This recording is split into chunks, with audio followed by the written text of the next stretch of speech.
Alexander and the Terrible, Horrible, No Good, Very Bad Day by Judith Verst.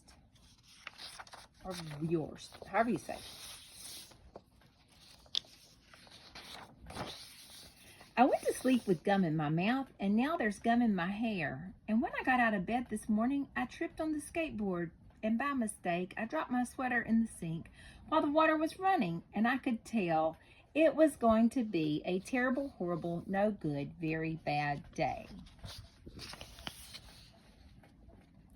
At breakfast, Anthony found a Corvette Stingray car kit in his breakfast cereal box, and Nick found a junior undercover agent code ring in his breakfast cereal box. But in my breakfast cereal box, all I found was breakfast cereal.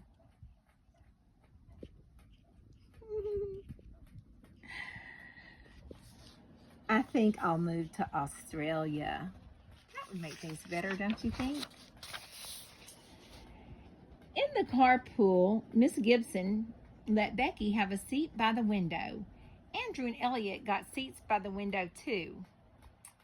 I said I was being scrunched. I said I was being smushed. I said, if I don't get a seat by the window, I'm going to be car sick.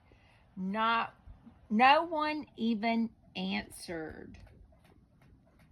I could tell it was going to be a terrible, horrible, no good, very bad day.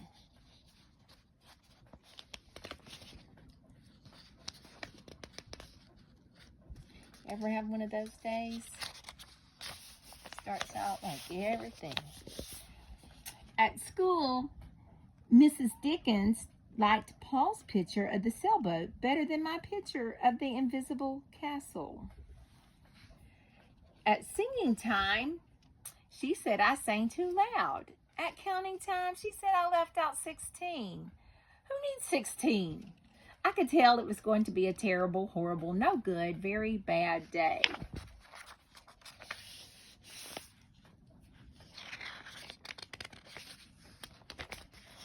Oh, that's the right page.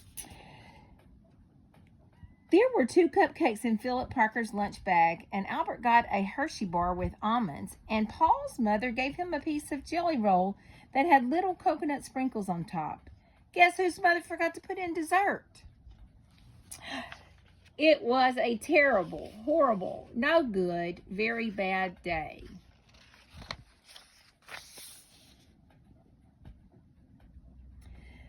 That's what it was, because after school, my mom took us all to the dentist, and Dr. Fields found a cavity just in me.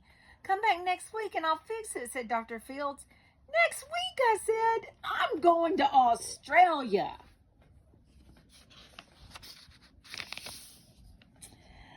On the way down the stairs, the elevator door closed on my foot. And while we were waiting for my mom to go get the car, Anthony made me fall where it was muddy. And then when I started crying because of the mud, Nick said I was a crybaby.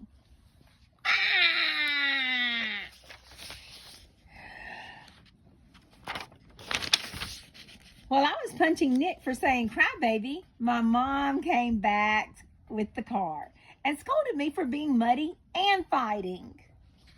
I am having a terrible, horrible, no good, very bad day, I told everyone. No one even listened.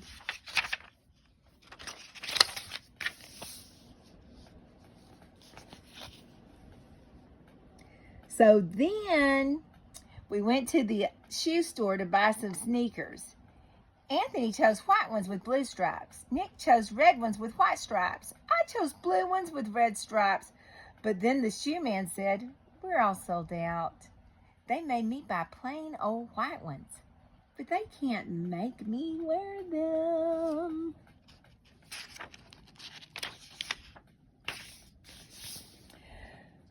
When we picked up my dad at his office, he said I couldn't play with the copy machine, but I forgot. He also said to watch out for the books on his desk, and I was careful as could be expected for my elbow, except for my elbow. I was careful as could be, except for my elbow. He also said, don't fool around with my phone, but I think I called Australia. My dad said, please don't pick him up anymore. It was a terrible, horrible, no good, very bad day.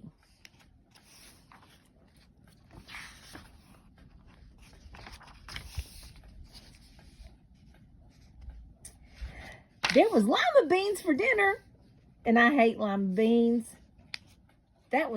There was kissing on TV, and I hate kissing. My bath was too hot. I got soap in my eyes. My marble went down the drain, and I had to wear my railroad train pajamas. I hate my railroad train pajamas. When I went to bed, Nick took back the pillow he said I could keep, and the Mickey Mouse nightlight burned out, and I bit my tongue. The cat wants to sleep with Anthony, not me. It has been a terrible, horrible, no good, very bad day.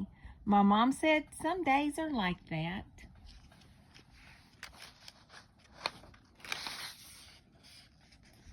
Even in Australia.